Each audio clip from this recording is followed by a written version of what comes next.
berperang menjadikan kita berhasil dalam pekerjaan dan studi. Allah berperang menjadikan kita berhasil dalam pekerjaan dan studi. Mungkin saudara sudah ada sesuatu dalam benak saudara, kira-kira apa gitu.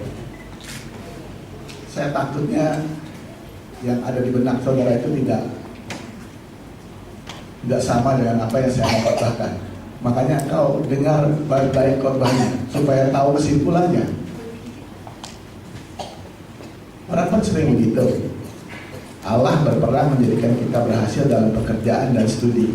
Kita tuh udah punya sesuatu di benak kita. Saya percaya mungkin 99% akan bukan kecele. Oh, bukan itu yang dimaksud. Makanya kau dengarkan bahasanya secara benar. Supaya saya juga tidak salah, saya membawakan dari kebenaran firman Tuhan. Oke?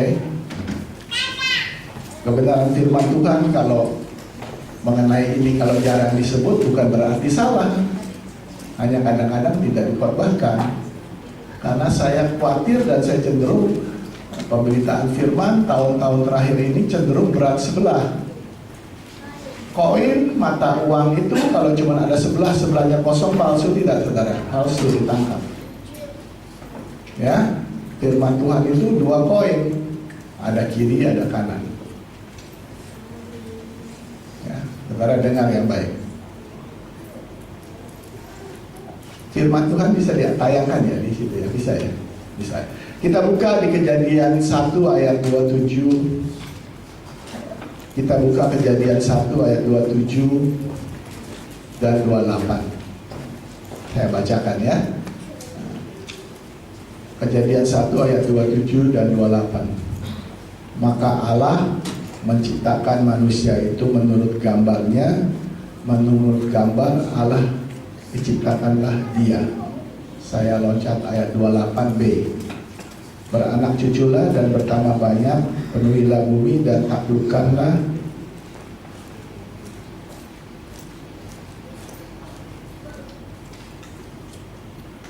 Itu.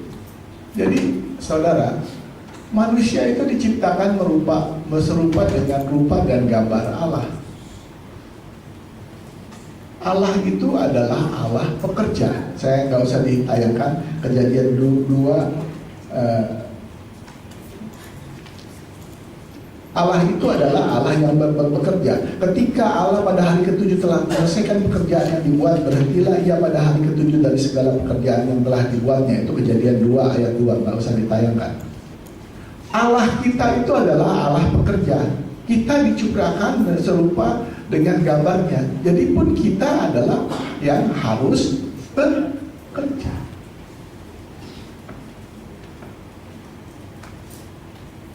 Kita diciptakan serupa dengan gambar Allah. Allah itu Allah yang bekerja. Kita pun harus bekerja. Kejadian 2, coba buka ayat 5b. Dilihat lebih jelas. Sebab Tuhan Allah belum menurunkan hujan ke bumi. Itu bagian siapa tuh? Menurunkan hujan ke bumi, bagian Allah. Oke. Tapi ada buntutnya. Dan belum ada orang yang mengusahakan tanah itu. Siapa yang mengusahakan? Kita. Kita sering minta yang mengusahakan juga Tuhan. Tuhan selalu berperang untuk mengusahakan. Tidak. Yang mengusahakan itu kita. Jangan pernah salah saudara. Banyak pengajaran yang belakangan cenderung begitu. Saudara, Tuhan itu sovereign itu apa? Tuhan itu mempunyai kedaulatan, oke? Tapi kita juga punya kewajiban. Banyak orang teologi berusaha menggabung ini dua. Tidak bisa, itu misteri. Tuhan punya kedaulatan, kita punya kewajiban. Selesai. Jadi kadang-kadang konotasi berperang, kita minta Allah yang berperang untuk mengusahakan. Tidak, kita yang mengusahakan. Bukan apa?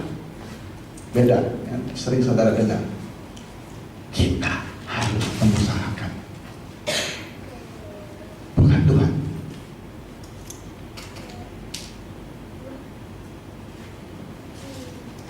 Buka satu ayat lagi, Mazmur 104 ayat 22 sampai 23. Mazmur 104 ayat 22 sampai 23. Apabila matahari terbit, berkumpullah semua dan berbalinglah di tempat perteduhannya. Saya nggak kutip ayat sebelumnya, itu maksudnya adalah binatang hutan dan singa-singa muda. Jadi maksudnya ada binatang itu yang mencari makan pada malam hari. Ayat 23, manusia pun keluarlah ke pekerjaan dan ke usahanya sampai petang. Jadi ada binatang yang kerjanya malam cari makan, manusia pagi cari makan sampai petang. Itu udah nature manusia, harus kerja, saudara. Bahwa kadang-kadang Allah bekerja melalui supranatural, sah-sah aja. Tetapi statistik mengatakan itu tidak banyak, saudara. Dan cilakanya kita, minta maaf, gereja Pentakosta karismatik, orang yang mengalami supranatural itu bersaksi kemana-mana. Fine. Tapi kalau orang yang belajar statistik mengerti itu cuma 1% mungkin, atau 0,5% atau seberapa persen.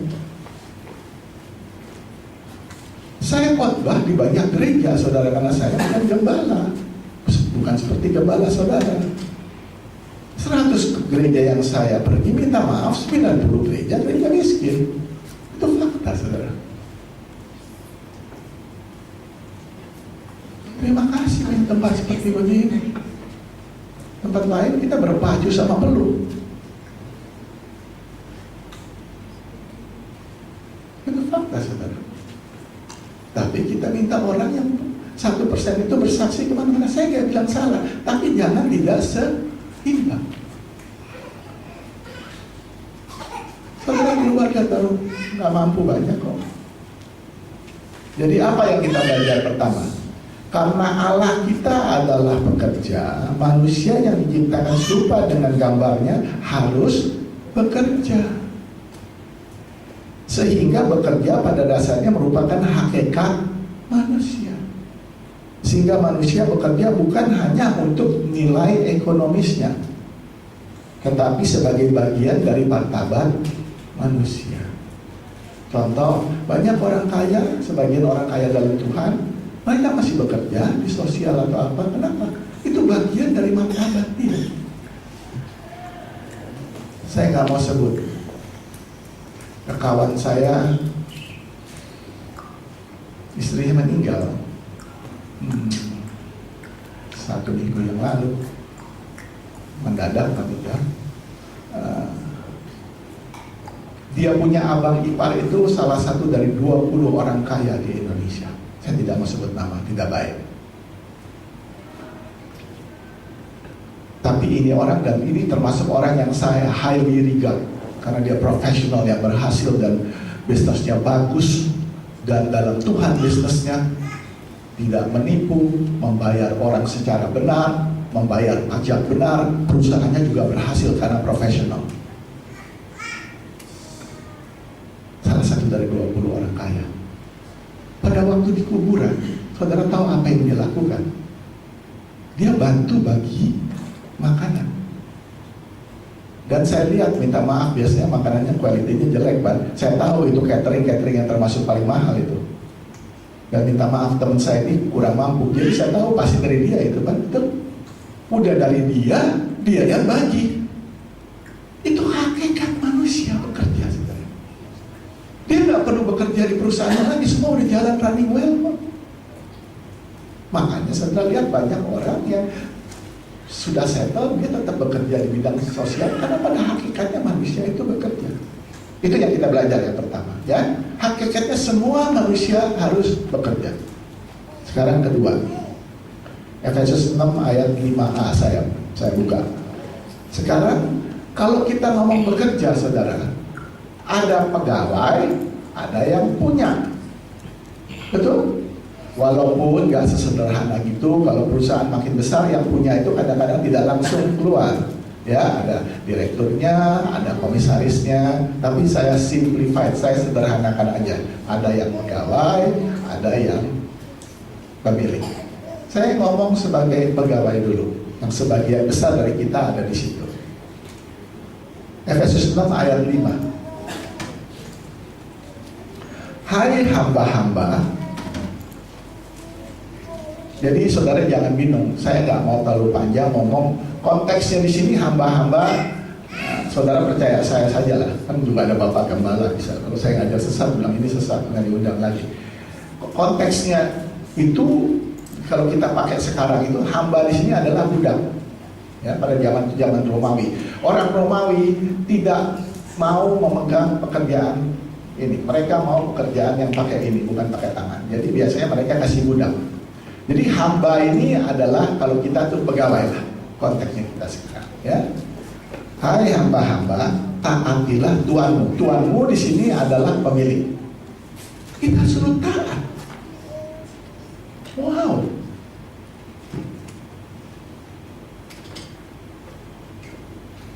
Apa yang saudara lihat sehari-hari? Demonstrasi di sini situ, buruh mau demonstrasi, dia maksa masuk ke pabrik lain untuk orang yang nggak mau ikut itu.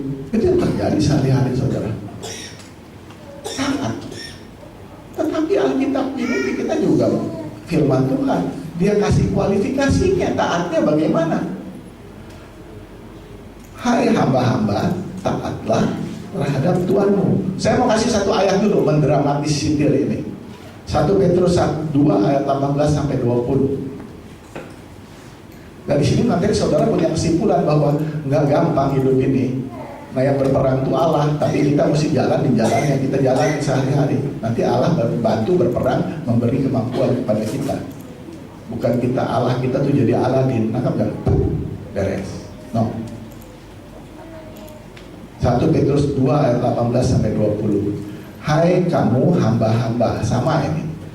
Tunduklah dengan penuh ketakutan kepada Tuhanmu, bukan saja kepada yang baik dan peramah, hayo, tetapi juga kepada yang bengis. Wow. Tolong Pak Bambang, lu firman Tuhan nggak cocok sama ini saya, ya saudara yang harus bergumul. Sebab adalah kasih karunia jika seorang karena sadar akan kehendak Allah menanggung penderitaan yang tidak harus dia tanggung. Saya sampai sekarang belum masuk dalam benak saya. Itu kasih karunia katanya. Sebab karena kasih karunia kita diselamatkan oleh iman, begitu firman Tuhan. Tetapi kita menderita karena punya bos yang bengis dan kita taat, itu kasih karunia. Saya belum masuk sampai sekarang, tapi saya percaya itu firman Tuhan. Dan kalau orang mengalami, pasti dia mengalami kasih karunia. Tahu kasih karunianya apa? Dia bisa bertahan dan tetap memegang firman Tuhan, dan tetap bosnya satu hati lihat ini orang beda sama orang lain. Karena bagaimanapun yang namanya bos sekejam apapun, dia masih punya hati nurani, karena dia pun diciptakan serupa dan segambar dengan Allah. Kalau Tuhan mau bekerja itu adalah discretionnya Tuhan, ya mungkin bisa bertobat melalui orang itu. Tidak gampang hidup saudara sebagai orang Kristen. Tidak gampang. Kalau benar firman Tuhan mau dibentangan seperti begini ya, saya nggak tahu, karena minta maaf, banyak pengkhotbah itu jadi motivator, bukan mengajar di dalam kebenaran firman Tuhan. Dan motivator manajemen aja. Oh saya pendidikan bukan cukup, karir bukan cukup. Kalau saya mau ngajar manajemen itu banyak yang minta saya ngajar mahal itu bayarannya. Tapi itu that's not my calling gitu loh. Makanya jadi mimbar mah apa aja ngajar mengenai motivasi. Kamu lebih baik saya ceritain kebenaran firman Tuhan. Oke. Jadi tadi kita sudah belajar, karena Allah kita adalah pekerja, manusia diciptakan serupa dengan gambarnya harus bekerja. Sehingga bekerja pada dasarnya merupakan hakikat manusia, sehingga manusia bekerja bukan hanya untuk nilai ekonomis, tetapi sebagai bagian dari martabat manusia. Terus kita belajar tadi, sikap orang percaya sebagai karyawan terhadap atasannya adalah harus mentaati, termasuk bila keadaan kurang menguntungkan si karyawan. Tapi Tuhan kasih kualifikasi, saudara. Ya, firman Tuhan menjelaskan firman Tuhan. Kita balik ke Efesus 6 tadi. Efesus 6 kita balik. Ditayangkan lagi Efesus. Hai hamba-hamba, taatilah Tuhanmu. Efesus 6 ayat 5 tadi, tayangkan lagi. Hai hamba-hamba, taati Tuhanmu yang di dunia. Dia punya otoritas ke kita hanya yang di dunia. Kalau dia memerintahkan sesuatu yang melanggar firman Tuhan, itu bukan otoritas dia, kita bisa tolak. Tangkap saudara. Tetapi saya mau kasih tahu, dan saya alami itu.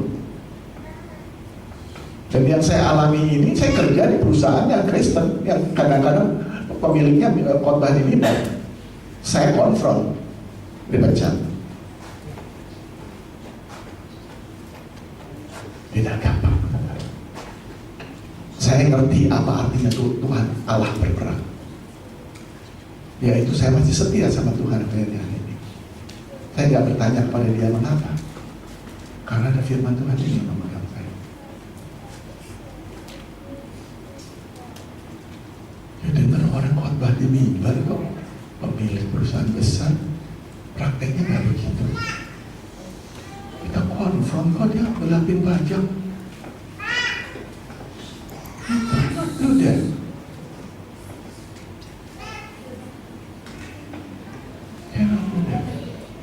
Saya punya satu problem sama istri saya. Kadang-kadang saya sibuk sekali, jadi kalau mau tidur malam dia baru ngomong sebentaran, saya udah belayar. Karena saya itu punya damai sejahtera dalam kehidupan saya. Kehidupan banyak kesulitan, tapi hati saya ada damai sejahtera. Udah belayar saya. Ngorok. Saya tahunya saya sering ngorok, bukan ngorok, masih udah tidur. Saya tahunya apa? Saya takutnya kebangun gitu loh. Kebetulan kami ada usaha di Sulawesi, istri saya 6 bulan ini jarang di Jakarta. Saya tahu karena kalau saya kebangun jam 2 gitu, lampu semua masih nyala. Oh saya tahu, saya udah ketiduran tadi. Jadi yang pertama, sikap orang percaya sebagai karyawan harus mentaati atasannya, kecuali hal itu bertentangan dengan kebenaran firman Tuhan. Kan ada harga yang harus dibayar. Saudara-saudara harus pakai hikmat ngomongnya, jangan gebrak meja begitu, betul? Ya minta maaf. Kalau semua cara saudara sudah lakukan masih dipecat, apa boleh buat? Nah, waktu saya diberhentikan, saya gak langsung besok keluar, saya bereskan kerjaan saya sampai selesai. Saya bikin laporan, oke? Nggak ngambek terus besok pergi gitu. Dengan takut dan gentar. Karena apa, saudara? Yang menempatkan bos kita itu adalah Allah. Karena kita hanya takut dan gentar kepada Allah, oke? Tapi kebetulan dia juga manusia sehingga bisa berbuat dosa. Jadi kita bisa menolak. Tapi waktu kita melihat bos kita harus takut dan gentar. Jangan pernah membicarakan kejelekan bos. Kalau memang you digerakkan Roh Kudus, you ngomong sama dia sopan. Tahu nggak, Tuhan Yesus itu begini, pernah ngomong itu nggak? Pernah Pak kita? Betul nggak? Dia adalah wakil Tuhan di sana. Dan dengan tulus hati. Maksudnya apa tulus hati? Dengan tidak munafik. Di depan dia, di belakang dia tetap kerja.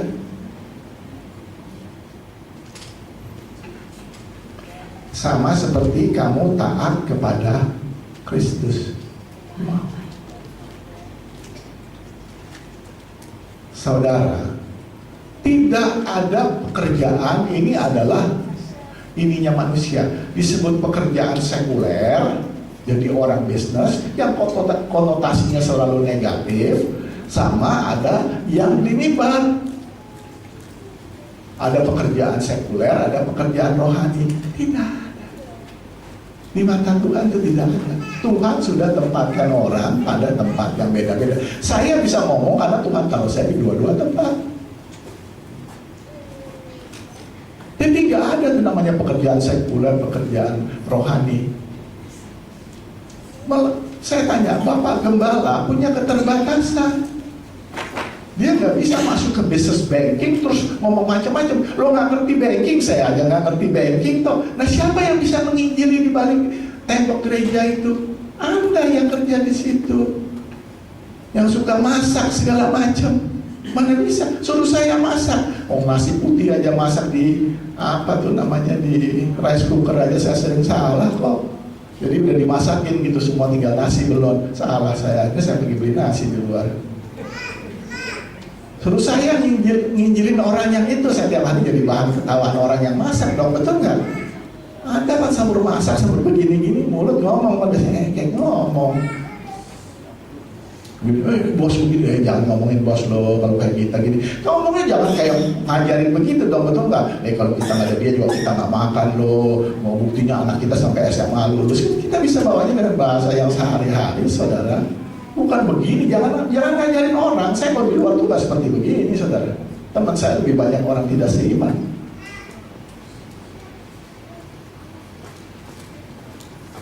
Ayat 6. Efesus 6 ayat 6. Jangan hanya di hadapan mereka saja untuk menyatakan hati mereka, tetapi sebagai hamba-hamba Kristus dengan segenap hati melakukan kehendak Allah. Dengan segenap hati itu sama aja dengan munafik. Jadi tadi kita sudah belajar sikap orang percaya sebagai karyawan terhadap atasannya ialah harus mentaati termasuk bila keadaan kurang menguntungkan. Tetapi ada catatannya, ya. Sikap orang percaya sebagai karyawan terhadap atasan adalah harus mentaati sehingga mengerjakan bukan dengan sifat yang munafik, tetapi sepenuh hati karena pekerjaan itu merupakan kehendak Allah. Karena Allah tidak membedakan antara pekerjaan sekuler dan pekerjaan rohani, kecuali hal-hal yang bertentangan dengan firman Tuhan. Dan saya kasih tahu saudara ya, ada kemungkinan saudara kehilangan kerjaan. Saudara, saya baca terakhir yang portir yang di airport itu. Portir itu orang yang biasa suka bawain koper kita. Begitu masuk kan udah diajak kerja sama atasannya, betul nggak? Susah, saudara. Nggak gampang hidup di dunia ini kalau kita mau jadi orang benar sebagai orang Kristen. Makanya dia sedang Allah berperang. Berperangnya yaitu Tuhan bilang begini, Tuhan kasih kita kekuatan untuk melakukan itu. Menderita, pasti menderita secara daging. Tapi saudara ngorok sama kayak saya, damai sejahtera ada dalam hatimu.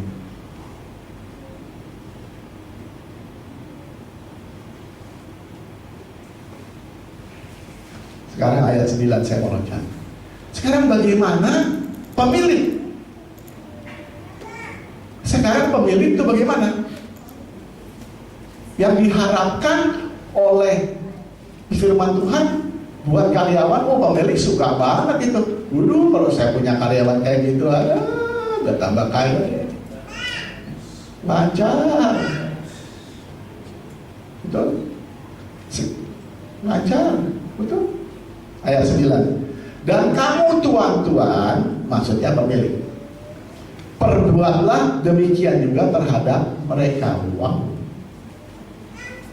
Jadi kalau dia memikirkan kepentingan aja Anda, dia bekerja supaya bisnis Anda berhasil, Anda juga harus memikirkan kepentingan dia.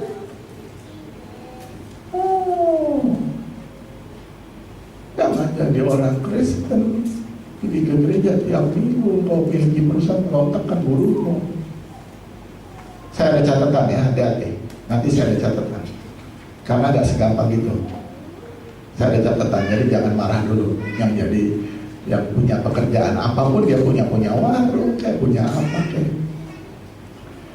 Saya bacakan satu ayat ya, Matius 7 ayat 12. Segala sesuatu yang kamu kehendaki supaya orang perbuat kepadamu, Matius 7 ayat 12 itu, perbuatlah demikian juga kepada mereka. Sama.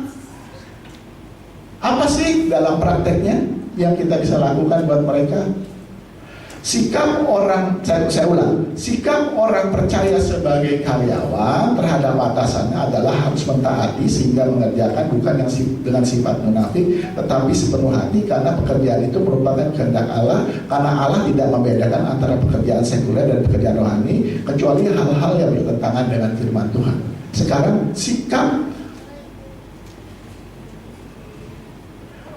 sikap orang percaya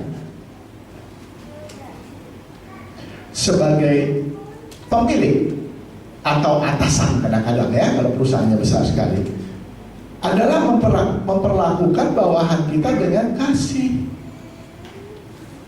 memenuhi apa? UMP dong. Kan udah dihitung UMP-nya itu kebutuhan minimum dia. Sekarang udah mending sandang, pangan, kesehatan sekarang bening, masuk jam sostek semua dong. Bayar iuran jam sosteknya. Udah lumayan sekarang, karena saya bergumul melayani beberapa orang yang punya sakit yang butuh duit puluhan juta, saya urusin jam sosteknya. Bisa. Walaupun masih bergumul, dokternya dokter yang sama, saudara. Cuman kadang-kadang nunggunya dari jam 5 pagi, dapat giliran jam 2 siang, itu aja. Jadi kadang-kadang kita bantu, kita anterin dulu paginya, oke? Nanti dia datang siang karena dia sakit. Udah lumayan sekarang, ya. Dulu kita kalau belum ada jam sostek, orang yang nggak punya uang mati. Ya sekarang puji Tuhan lah.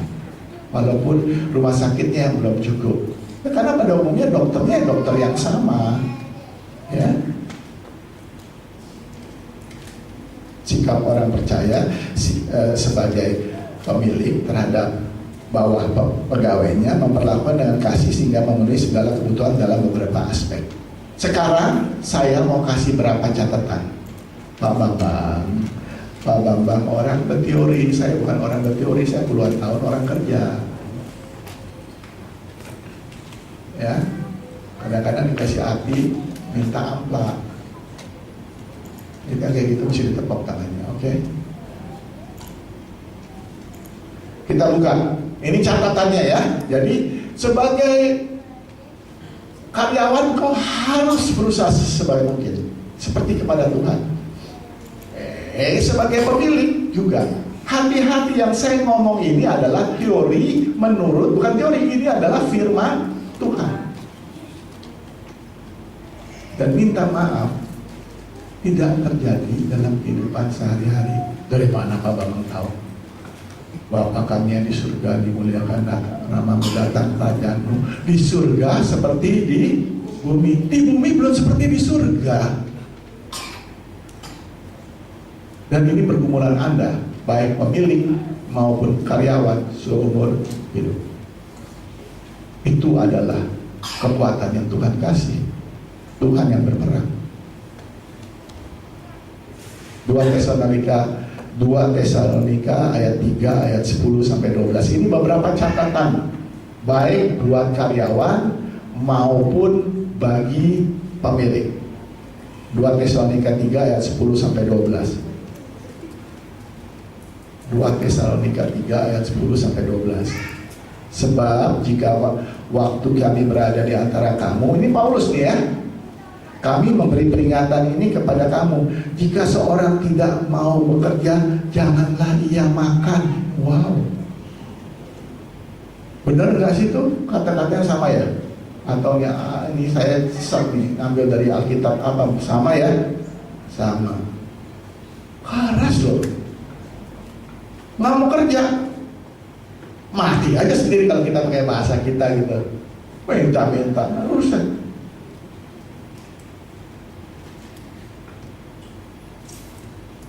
Dan tidak bekerja, melainkan sibuk dengan hal-hal yang tidak berguna. Betul? Kita sering begitu, saudara. Nggak bekerja, akhirnya ribut urusan yang tidak berguna. Akhirnya ngapain ngegosip? Aduh, capek kadang-kadang. Saya kemarin ada kejadian itu, diteleponin 10 orang, ada saya nggak angkat. Saya tahu itu semua 10 orang yang gosipan semua gitu. Ya udahlah, udah ada polisi yang nanganin, udahlah kita mau ngapain? Malah dibilang ada di Tomang di situ. Akhirnya saya ada meeting di Cibinong, akhirnya dibatalin karena semua orang takut gitu. Kita mau ketemu, saya dari selatan, satu teman saya dari Jakarta pusat, satu lagi di Cibinong, mau ke Cibinong itu jam 2 paginya, saya ada di Karawaci, saya ada meeting di Karawaci. Nah, dalam perjalanan itu katanya dibatalkan karena katanya ada bom di sini. Saya kan di mobil, saya nggak bisa lihat. Sampai ke sana nggak tahu bomnya cuma satu. 20 menit dari tembak mati, selesai pada urusannya. Sering ada kerjaan, saudara. Ngegosip lagi ke tetangga, tahu nggak? Itu yang khotbah itu udah tua, cerewet lagi khotbahnya kayak naikar. Bukan dengerin yang diomongin bener apa enggak. Orang ayat 12. Orang-orang yang demikian kami peringati dan nasihati dalam Tuhan Yesus Kristus supaya mereka tetap tenang melakukan pekerjaan dan dengan demikian makan makanannya sendiri. Jadi saudara mesti bekerja, saudara. Sekarang timbul pertanyaan, Pak Bambang ngomong enak aja, keadaan saya gak memungkinkan saya cukup. Yes, ada kemungkinan begitu. Ayat 13 kita baca. Enggak segampang itu hidup di dunia, saudara. Ada orang mau kerja gak bisa dapat kerjaan karena gak ada koneksi, gak bisa makan. Ada, udah berdoa. Itu fakta hidup, saudara. Biar firman menjelaskan firman 2 Tesalonika 3 ayat 13. Dan kamu itu siapa? Orang yang hidupnya berkelebihan, baik dia karyawan maupun pemilik yang usahanya sedang berhasil. Dan kamu, saudara, ayat 13 ya, saudara, dan kamu saudara janganlah jemu-jemu berbuat apa yang baik. Nah, itulah sebenarnya community, apalagi kalau gereja yang tidak terlalu besar. Kita kan bisa tahu saling membutuhkan di mana. Karena ada orang-orang yang bandit juga, udah maaf ya, maksudnya gitu, nggak mau kerja, itu biarin aja. Akhirnya juga kalau dia kelaparan dia kerja, udah pasti. Tetapi kalau ada orang yang memang secara kesehatan tidak mampu, ya harus dibantu. Walaupun mungkin seumur hidupnya orang kaya, tapi terus dia bertobat, terus habis hartanya, ya kita nggak bisa bakutin, lu kan udah banyak malah pelit lagi ke saya nggak mau bantu, nggak bisa. Bantu kalau kita yang berkelebihan. Atau dia bisa kerja tapi tidak cukup. Atau mau kerja karena ininya tuh kan nggak dapat pekerjaan. Atau janda, ibu dia cuma tukang nyuci sehari-hari.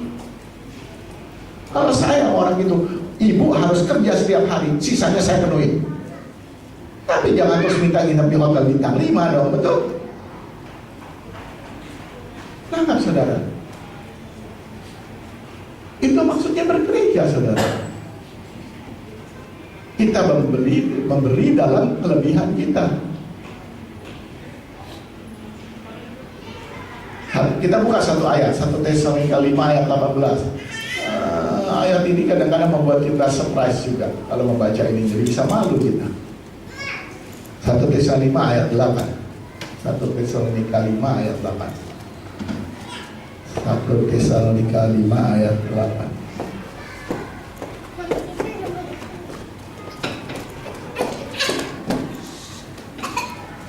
1 Tesalonika 5 ayat 8. Tetapi jika 1 Tesalonika 5 ayat 8, tetapi jika ada seorang yang tidak memelihara sanak saudaranya, apalagi seisi rumahnya, orang itu murtad dan lebih buruk dari orang yang tidak beriman. Hai orang-orang Kristen, seisi rumahmu itu termasuk pembantumu. Halo. Jangan kalau dia sakit dikirim pulang ke kampung. punya 2 pembantu, punya 3 pembantu. 2 pembantu yang satu kena penyakit cancer, kita nggak pulang ke kampung, kita beresin. Satu kena TB, kita nggak pulang ke kampung, kita urus. Walaupun saudara kadang-kadang sama orang-orang kecil itu, dan mau sebagian dari mereka bukan orang Kristen, kita malu. Terutama yang kena TBC. Pak, saya mau pulang, saya malu, Pak. Wah, hancur hatiku. No, you stay here. Kita obati. Dan pengobatan sekarang canggih, saudara. 6 bulan selesai. Dan surprise, saya pergi ke rumah sakit biasa, jadi nggak lewat jam sostek setengah mati, karena yang hamil nggak punya KTP Jakarta setengah mati, ya. Ya toh, surprise di klinik-klinik itu yang beberapa lain itu obatnya tuh udah dapat dari pemerintah bebas. Obat yang sama dimakan orang kaya, ya makan itu juga gitu loh, ya.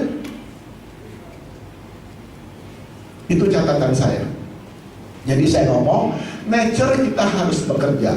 Di satu pihak ada yang kerja, mereka harus patuh dan memang harus kerja. Di satu pihak ada pemilik, engkau harus menteri mereka seperti dia orang kamu harapkan menteri saya, cukupi kebutuhan, ya. Tapi ada catatan, orang yang nggak mau kerja biarin dia mati kelaparan, kasarnya gitu. Dia nggak mati kelaparan, dia pasti cari kerja. Yang paling, saudara, yang paling gampang cari kerjanya apa? Saya pernah saat mesti ke Amerika. Kalau kita mah di Amerika makanya di food court, dolar tinggi harganya, betul nggak? Dan saya di sini juga makanya di food court kok, ya toh. Lagi makan itu kenapa ada satu orang di situ ngeliatinnya, kita ketakutan gitu loh. Nah begitu kita mau kelar, dia kira kita udah gak makan lagi, masih ada sisa, dia datangin meja kita. Mana ada dia, saudara, kalau saudara yang pernah di Amerika tahu, itu kan buruh mahal, gak ada yang itu, mesti kita sendiri. Kalau kita ke restoran siap saji itu bekas makanannya kita mesti bawa sendiri, bersihin sendiri, kalau nggak dimarahin, karena buruh mahal. Lah dia datang mau beresin, nggak tahunya begitu dia ambil, di sana dia pilihin, dia makan, saudara. Ya pasti orang males, Pak. Ya itu dia cari makan, dia nggak akan mati, saudara, pasti. Lepasin yang kayak gitu. Tetapi kalau ada orang-orang yang karena hal tertentu tidak bisa mencukupi, bantu. Termasuk membantu orang seumur hidup karena memang sudah tidak mampu bekerja. Itu indahnya gereja. Saudara, kalau saya mau ngomong panjang, itu kisah para rasul 2, saudara. Pada waktu itu mereka menjual hartanya dan membagi itu. Saudara mau tahu sejarahnya apa? Itu benar, saya pernah dengar orang khotbah di mimbar bahwa kita itu adalah sosial sekali. Pusing kepalaku. Bukan begitu, saudara. Pada waktu itu terjadi peristiwa Pentakosta. Orang-orang Israel yang melayani Pentakosta dari negara lain, ya toh, mereka bertobat, mereka nggak pulang. Mereka pas pengunjung, habis duitnya. Nah, jemaat orang Yerusalem yang bertobat, yang punya uang, mereka jual. Tetapi mereka semua ini dikucilkan dari orang Yahudi yang belum bertobat. Akhirnya miskin semua. Makanya kalau saudara baca kisah 415, Petrus mengumpulkan uang. Buat siapa? Buat jemaat di Yerusalem. Karena akhirnya semuanya jadi miskin. Itu ceritanya, saudara.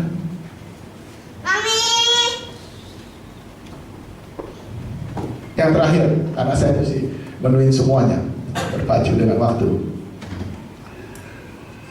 Studi. Sekarang saya mau ngomong sedikit mengenai studi. Studi dalam kaitan pekerjaan. Saya udah ngomong soal, saya udah ngomong mengenai semua orang harus bekerja. Saya ngomong apa sikap daripada pemilik, apa sikap daripada seorang pekerja. Sekarang saya ngomong terakhir, saya ngomong soal studi dalam kaitannya bekerja. Kita buka Kejadian 8 ayat 22. Kejadian 8 ayat 22.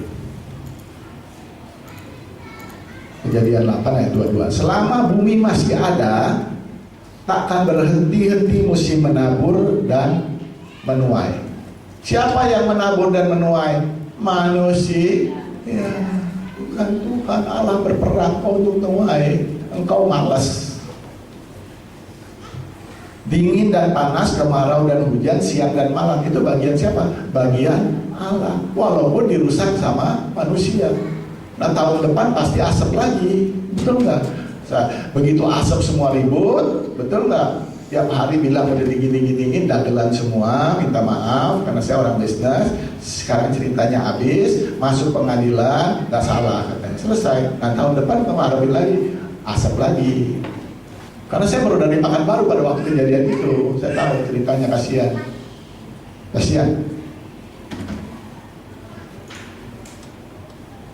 Jadi ada bagian yang harus dilakukan manusia supaya dapat menikmati karunia yang diberikan Allah untuk bekerja. Menabur menuai itu bagian kita, saudara.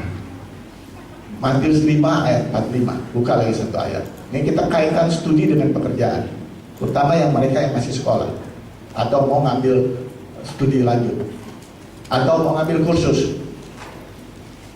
Matius 5 ayat 45.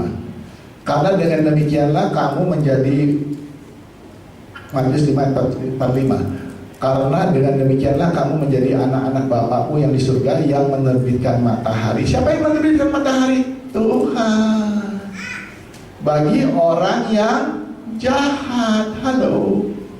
Bukan hanya orang Kristen, dan orang yang baik, dan menurunkan hujan bagi orang yang benar dan orang yang tidak benar.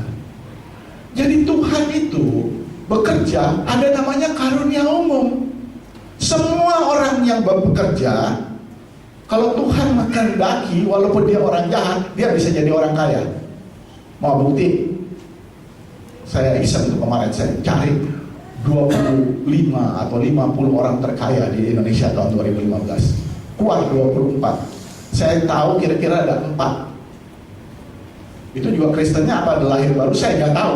Bisa-bisa belum lahir baru semua. Ini kan saya ceritanya orang yang udah lahir baru. Kenapa saya tahu? Karena digerakkan oleh Roh Kudus. Nanti saya ngomong terakhir itu. Jadi ada kemungkinan 24 orang pertama yang paling kaya tahun 2015 di Indonesia itu nggak ada orang Kristen. Bagaimana saudara mau menjelaskan? Karunia. Tengah malam malah engkau pikirin kerjaan kok. Saya sih bilang jangan begitu, bodoh namanya. Engkau jadi hambat uang, kan? Betul nggak? Tapi karunia umumnya berjalan nggak jalan. Saya punya satu pengalaman belum lama ini, daerah Minahasa, mesti membangun sesuatu, kita bikin rumah kayu. Ada satu daerah di mana daerah itu adalah pembuat rumah kayu terkenal seluruh Indonesia. Mereka bekerja dari Selasa sampai Sabtu. Senin tidak bekerja karena masih mabok minggunya. Ini bukan teori saya ngalamin. Kalau di Inggris itu ada namanya, kalau yang pernah sekolah di UK ngerti ya, di Inggris itu ada yang namanya bank holiday. Jadi setahun tuh ada 4 kali Senin, bank tutup alias libur semua. Nah kalau di Eropa tuh Jumat sore orang udah langsung keluar negeri, karena itu kan mereka naik mobil bisa ke negara lain ya, karena satu konteks. Kalau kayak kita tuh ke Bandung gitu ya, ke Cirebon, kira-kira gitulah gitu. Jadi kalau mereka tuh udah keluar negeri namanya, itu enggak Cirebon gitu loh. Itu satu tahun ada kali 4 bank holiday. Saya ketemu teman saya orang Inggris, saya bilang, you know, in my place, istri saya punya kampung, saya bilang, situ orang kaya semua. Satu tahun 52 kali bank holiday. Wah, itu orang kaya. Saya bilang, terus saya baru jelas, dia kira benar-benar gitu. Jelas dia kalah sama walaupun namanya orang Kristen. Nangkap saudara. Saudara jangan bodoh. Orang kaya itu bukan orang Kristen, karena karunia umum yang bekerja. Apa kaitannya dengan studi? Saudara, dunia sangat kompetitif. Saudara yang punya kesempatan studi. Apalagi yang masih muda atau mau ngambil post graduate, apa aja yang saudara mau lakukan? Enggak kok, saya udah ibu-ibu kok. Saya kasih tahu anak saya aja deh, yang pertama, dia kerok tuh anak saya dulu. Aduh malas. Setelah dia menikah dia jadi baik, betul. Nah dia suka kue, kadang-kadang dia khusus kue. Dan dia jual kuenya nggak murah, karena lewat mahal-mahal dia jual. Kadang-kadang dia ikut kursus. Kadang-kadang duitnya pas-pasan, dia bilang, Papi bisa pinjam dulu nggak 4 juta. Nanti minggu depan saya kembali karena saya dapat pembayaran. Mau apa? Mau kursus kue. Berapa kursus kuenya? 7,5 juta satu hari, saudara. Tetapi dari situ dia mendapat bisa bikin kue yang lebih maju, hasilnya lebih mahal jualnya. Jadi kalau di sekolah atau di gereja mengadakan sesuatu, ya toh, kalau memang itu membuat keterampilan kita, ambil. Atau gereja melakukan hal itu. Contoh, saya kasih contoh. Ini bukan dalam rangka kerja, dalam rangka pencerahan. Saya nggak tahu ada orang finance nggak di sini.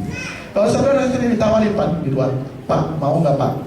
Ini pinjaman bunganya 0,99%. Wih, rendah benar. Kalau orang yang finance ngerti yang saya itu flat, bukan efektif. Dan 0,99 itu namanya nomor 1 flat, nomor 2 itu per bulan. Itu kira-kira kalau dibikin efektif, saudara terima aja deh, percaya sama saya deh. Itu kira-kira kalau efektif, jadi yang biasa kalau kita deposito, itu saya pernah hitung di atas 20. Coba saudara bayangin, saudara beli itu dikenai bunga 22% sebenarnya. Engkau taruh deposito bunganya berapa? 5%, belum potong pajak 20%. Nah itu mesti ada orang yang mencerahkan di gereja. Kalau ada acara begitu datang.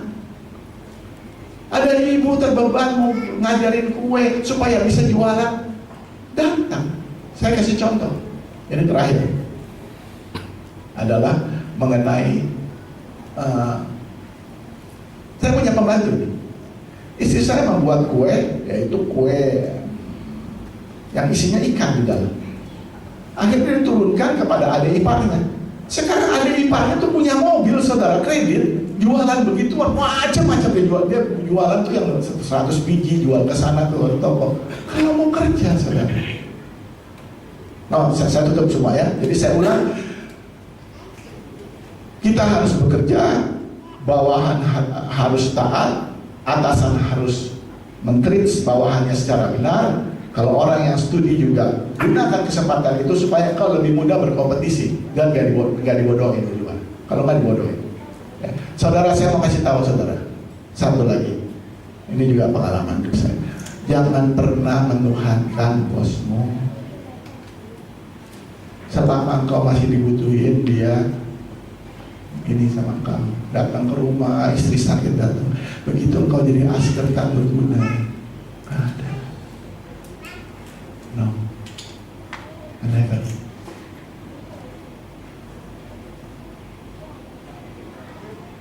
Banyak teman saya bilang, Pak Bambang tulis buku. Saya nggak mau, karena kalau saya tulis buku ini, yang dipermalukan adalah kerajaan Allah. Karena saya bergaulnya sama bos-bos kerajaan Allah, Kristen semua, malu kerajaan Tuhan. Nah, teman-teman dekat aku, beberapa proyek besar itu karya saya. Saya ambil umur 70 masih kerja, saudara. Jadi saudara ngerti dong, kalau nggak punya nyawa masa masih kerja, masih kerja. Jadi yang bisa studi, yang bisa jadi entrepreneur bagus. Tapi jangan lupa sama anak buah. Jadi bagaimana Allah berperang dengan kita, saudara? Allah berperang, yaitu memberi kita kemampuan. Satu ayat saya baca terakhir, karena saya nggak punya waktu menjelaskan itu. Yaitu bagaimana, Galatia 5 ayat 25. Lain kali saya khotbahkan itu. Karena yang saya ngomongkan ini wacana, saudara. Saudara tidak bisa melakukan itu tanpa pekerjaan Roh Kudus. Tidak bisa. Dengan pekerjaan Roh Kudus pun kadang-kadang kita jatuh. Betul nggak? Contohnya nggak usah jauh-jauh. Jangan contoh begitu, contoh begini. Sebagai karyawan kita harus bekerja seperti kepada Tuhan. Kadang-kadang kan kesel, udahlah pulang aja deh. Saya kadang-kadang lakukan itu. Kita masih jatuh. Tapi nggak ada damai sejahtera, langsung, betul nggak? Ya, kita minta ampun sama Tuhan. Jadi nggak ada yang perfect 100%. Hati-hati yang mengkhotbahkan di mimbar ini bukan dia berarti dewa. Dia cuma tahu ilmunya, prakteknya belum tentu. Sama aja kayak dokter, kalau boleh merokok, begitu kita lihat dokter merokok. Mau nggak mau jangan pengkhotbah ini di luar dia ngomongin bosnya setiap hari. Saudara nggak usah urus itunya, saudara. Ngerti nggak? Yang disampaikan ini kalau benar ya saudara terima, sisanya itu bagian dia. Kan kalau khotbah ini masih dia lagi khotbah buat diri saya sendiri, saudara. Makanya saya bilang kepada pengkhotbah, kalau saya mengajar di S2, saudara kalau saudara di mimbar itu adalah cermin dua. Ngelihat saudara sama ngelihat mereka, suruh kasih lihat muka mereka, sementara engkau lihat muka saudara. Ya, jadi bisa dua, saya bilang. Kalau saya dulu sering saya begini, lo yang marah yang di sana, tapi nggak bisa bantah firman Tuhannya benar. Tetapi saya bilang untung saya belum lihat saya sendiri jelek, terus saya marah. Nah itu namanya saya sarap, oke? Kalau yang di mimbar itu urusan mereka yang di mimbar. Ya, saya baca ayat terakhir Galatia 5 ayat 25. Jika kita hidup oleh Roh, baiklah hidup kita juga dipimpin oleh Roh. Jadi kita harus dipimpin oleh Roh. Ini satu khotbah, dua khotbah. Kali saya khotbahkan itu mungkin kalau saya di sini lagi. Saudara mesti berjalan setiap hari dalam pimpinan Roh. Dan itu tidak gampang. Itu Galatia 5 ayat 16 sampai 25. Ada keinginan daging, ada keinginan Roh. Saudara tidak bisa dengan cara lain, saudara. Saudara mau kita declare tahun ini begini, tahun ini bohong.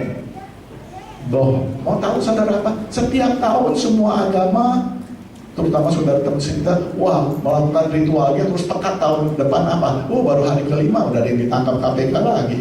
Korupsi. Nggak bisa, saudara.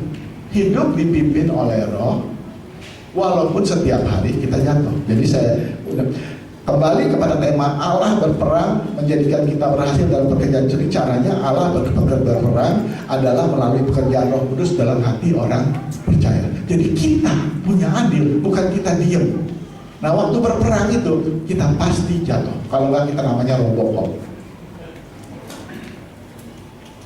Tuhan berkati. Tuhan berkati, jangan marah ya. Tadi begini, tadi juga saya marah juga lihat saya, oh yang ini saya belum lakuin, yang tadi saya khotbahin, saya marah sama diri saya sendiri. Jadi Anda jangan marah sama saya, marah sama firman Tuhan. Tuhan berkati, terima kasih.